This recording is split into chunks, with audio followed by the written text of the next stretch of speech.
This is the properties of water post-lab discussion. We'll be discussing the chemistry concepts that were applied in the properties of water lab. It is expected that you take notes while we go through this. Feel free to pause the video or rewind it as needed.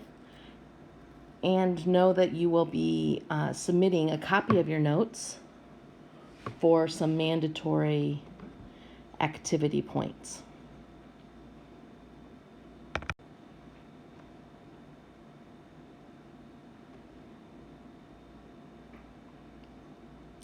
We are looking at measurement, and if you remember our discussion from the Q&Q lab, measurement is a quantitative observation.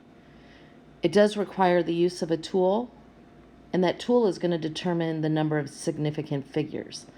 So we always record one place value further than the smallest division, and we always record the unit as well.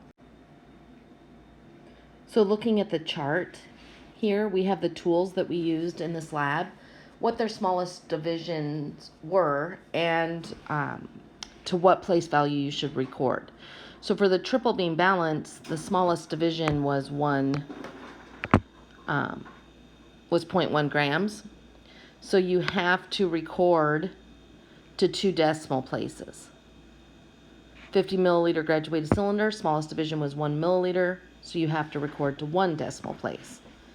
What I want you to do right now is go back and look at your data tables and make sure that you're recording to the correct place value, that every mass that you recorded had 2 decimal places. If not, you're going to fill with zeros, that every time you use the 50 milliliter graduated cylinder, which would be with concentration, you recorded 1 decimal place. 10 milliliter graduated cylinder would have 2 decimal places, and the thermometer would have 1 decimal place.